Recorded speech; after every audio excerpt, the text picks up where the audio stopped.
दिल्ली में इंडिया की high level meeting, ममता और राहुल की गुप्त डील तय। 5 मुद्दों पर एकजुट हुआ पूरा विपक्ष। दिल्ली में हुई इंडिया गठबंधन की हाई लेवल मीटिंग ने देश की राजनीति में हलचल मचाकर रख दिया है। 25 दलों के नेता एक मंच पर दिखाई दिए। राहुल गांधी मौजूद थे, मल्लिकार्जुन खड़गे मौजूद थे, सोनिया गांधी मौजूद थी और सबसे ज्यादा चर्चा जिस चेहरे की हुई वो थी ममता बनर्जी। सवाल उठ रहे हैं कि क्या बंगाल चुनाव के बाद ममता बनर्जी और राहुल गांधी के बीच नई समझ बन चुकी है?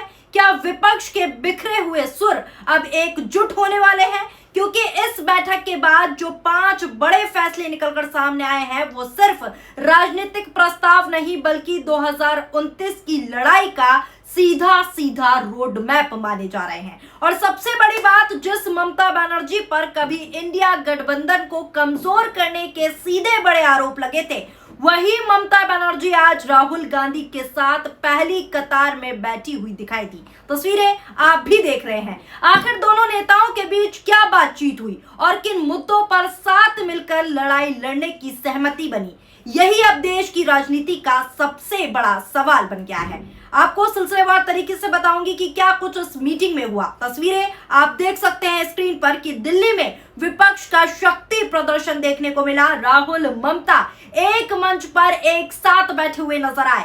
क्या 5 बड़े मुद्दे हैं वो जिस पर रणनीति बनाई गई है, पूरा रोड मैप तैयार किया गया है। संविधान क्लब में यानी कि कॉन्स्टिट्यूशन क्लब में हुई इस अहम बैठक में विपक्षी एकता को मजबूत करने पर जोर दिया गया। कांग्रेस, तृणमूल कांग्रेस, समाजवादी पार्टी, आरजेडी और इसी के साथ साथ शिवसेना, यूबीटी, एनसीपी, शरद पवार गुट, नेशनल कॉन्फ्रेंस, पीडीपी, वाम दल समेत कुल 50 दलों ने हिस्सा लिया। तस्वीरें आपके सामने। इस बैठक के बाद कांग्रेस अध्यक्ष मल्लिकार्जुन खड़गे ने प्रेस कॉन्फ्रेंस में 5 बड़े फैसलों की जो है जानकारी दी। आके सिलसिलेवार तरीके से मैं आपको वीडियो भी दिखाऊंगी और बताऊंगी भी। राजनीतिक गलियारों में चर्चा इस बात की हो रही है कि इन 5 मुद्दों पर सबसे ज्यादा सहमति राहुल गांधी और ममता बनर्जी के बीच बनी है, क्योंकि दोनों नेताओं ने चुनावी प्रक्रिया, बेरोजगारी, महंगाई और लोकतांत्रिक संस्थाओं को लेकर लगभग एक जैसी चिंता जताई और राहुल और ममता एकजुट होते हुए सहमत दिख रहे हैं। इसलिए इन दोनों की चर्चा ज्यादा चल रही है। चलिए जानते हैं वो 5 बड़े मुद्दे जिन पर रोड मैप तैयार हुआ है। बैठक का पहला और सबसे बड़ा फैसला चुनावी प्रक्रिया को लेकर हुआ।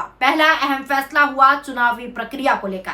विपक्ष ने तय किया कि वोट चोरी और चुनावी गड़बड़ी के मुद्दे पर भारत के मुख्य न्यायाधीश को पत्र भेजा जाएगा। ये फैसला दोस्तों, पहला फैसला इसलिए ज्यादा महत्वपूर्ण माना जा रहा है क्योंकि हाल ही के चुनावों में वोटर लिस्ट, एसआईआर और चुनावी प्रक्रिया को लेकर विपक्ष लगातार बड़े आरोप लगा रहा था, बड़े सवाल उठाता हुआ नजर आ रहा था। बंगाल चुनाव के बाद ममता बनर्जी ने भी इस मुद्दे को प्राथमिकता से उठाया था, जबकि राहुल गांधी पहले से ही चुनाव आयोग की निष्पक्षता को लेकर बड़े सवाल उठाते रहे हैं। ऐसे में माना जा रहा है कि ये पहला बड़ा मुद्दा है जिस पर दोनों नेता पूरी तरह से एक मत दिखाई दिए, पूरी तरह से मजबूत दिखाई दिए। दूसरा बड़ा फैसला अब आपको बताती हूँ। दूसरा बड़ा फैसला इस मीटिंग में लिया गया शिक्षा मंत्री के इस्तीफे की मांग को लेकर।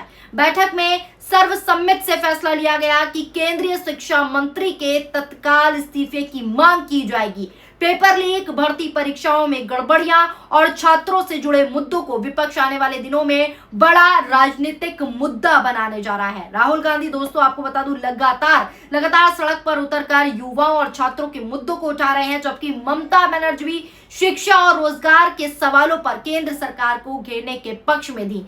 और यही वजह है कि यह मुद्दा यानी कि दूसरा बड़ा मुद्दा विपक्ष की साझा रणनीति का हिस्सा बन गया है। बात करते हैं तीसरे बड़े मुद्दे की जो इस मीटिंग में हुआ। तीसरा फैसला सीधा जनता से जुड़ा हुआ मुद्दा था। महंगाई, बेरोजगारी, किसानों की समस्या और आर्थिक हालात पर सरकार को घेरने की रणनीति बनी। बैठक में यह तय हुआ तीसरा मुद्दा कि केंद्र सरकार के सर्वदलीय बैठक बुलाने की जो है मांग की जाएगी केंद्र सरकार से। विपक्ष का कहना है कि देश की अर्थव्यवस्था, बेरोजगारी, किसानों की परेशानियां और बढ़ती कीमतों पर व्यापक चर्चा जरूरी है। राहुल गांधी लंबे समय से आर्थिक असमानता और साथ ही साथ बेरोजगारी का मुद्दा जो है उठाते हुए नजर आ रहे हैं। वहीं ममता बनर्जी भी केंद्र सरकार की आर्थिक नीतियों की सीधा सीधा आलोचना करती रही हैं। इसीलिए ये तीसरा मुद्दा, जो तीसरा बड़ा मुद्दा है इस बैठक में, इस मुद्दे पर दोनों नेताओं की साझा राजनीतिक लाइन के रूप में जो है इसको देखा जा रहा है, यानी दोनों इस पर सहमत है। चौथा बड़े फैसले की बात करते हैं। चौथा फैसला जो इस मीटिंग में हुआ वो है विपक्षी एकता को लेकर। बैठक में यह तय किया गया कि अब इंडिया गठबंधन की बैठक हर 2 महीने में होगी, यानी सीधा केंद्र सरकार को दिखाई जाएगी इंडिया बैठक की मजबूती। अगली बैठक हैदराबाद में आयोजित की जाएगी, इसकी भी घोषणा हो गई है। यह फैसला इसलिए अहम माना जा रहा है क्योंकि पिछले कुछ समय में विपक्षी दलों के बीच जो है दूरी जो है बढ़ने की चर्चा थी, लेकिन अब नियमित बैठकों के जरिए साझा रणनीति बनाने का प्रयास किया जा रहा है। इसलिए अब हर 2 महीने में इंडिया गठबंधन की बैठक जो है हुआ करेगी। राजनीतिक एक्सपर्ट्स का मानना है कि ममता बनर्जी का इस प्रस्ताव पर सहमत होना अपने आप में एक बहुत बड़ा संकेत है। बात करते हैं 5वें और अंतिम फैसले की जो इस मीटिंग में हुआ। अंतिम फैसला संसद की रणनीति से जुड़ा था। मानसून सत्र के दौरान विपक्षी दलों के बीच रोजाना समन्वय बैठकों का फैसला हुआ। तय किया गया कि संसद के मानसून सत्र में विपक्ष पूरी तरह एकजुट रहेगा और हर सुबह नेता प्रतिपक्ष के कार्यालय में सामान्य बैठक होगी। इसका मतलब साफ है कि अब संसद के भीतर भी विपक्ष बिखरा हुआ नजर नहीं आना चाहता।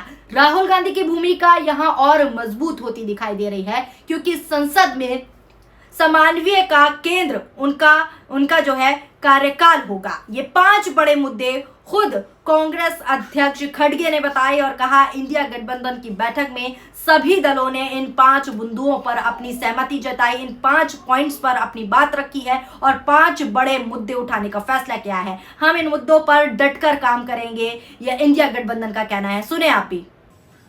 5वां मानसून सत्र के दौरान संसदीय समन्वय जारी रहेगा और प्रतिदिन प्रातःकाल माननीय नेता प्रतिपक्ष उनके कार्यालय में समन्वय बैठक आयोजित की जाएगी।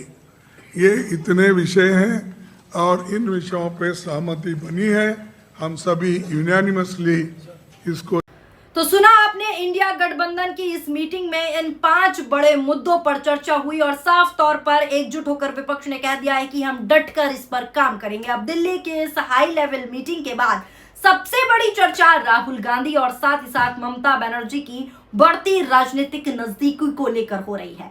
अब सवाल भी उठ रहे हैं कि क्या ये सिर्फ विपक्षी एकता की मजबूरी है या फिर आने वाले चुनाव यानी कि 2029 की लड़ाई के लिए नई राजनीतिक रोड मैप तैयार हो रहा है। इसका जवाब दोस्तों आने वाले समय में आप सभी को मिल जाएगा, हमें भी मिल जाएगा और आने वाला समय भी वक्त बता देगा। लेकिन इतना जरूर तय है कि 25 दलों की मौजूदगी में हुई इस बैठक ने 5 बड़े मुद्दों पर विपक्ष को एक मंच पर लाकर खड़ा कर दिया है एक साथ। वोटर लिस्ट और चुनावी प्रक्रिया, शिक्षा मंत्री का इस्तीफा, बेरोजगारी, महंगाई, नियमित विपक्षी बैठकें और संसद में साझा रणनीति, यही वो 5 मुद्दे हैं जिन पर राहुल गांधी और ममता बनर्जी समेत पूरा विपक्ष अब एक साथ खड़ा होता हुआ एक मंच पर दिखाई दे रहा है और मजबूती साफ तौर पर दिख रही है। और यही वजह है कि दिल्ली की ये बैठक सिर्फ एक राजनीतिक मीटिंग नहीं मानी जा रही, बल्कि आने वाली बड़ी लड़ाई की तैयारी के रूप में इस बैठक को देखा जा रहा है। फिलहाल दोस्तों जिस तरीके से 25 दल एक साथ एक मंच पर दिख रहे हैं, तस्वीरें आपको मैं दिखा रही हूं, उसे देखकर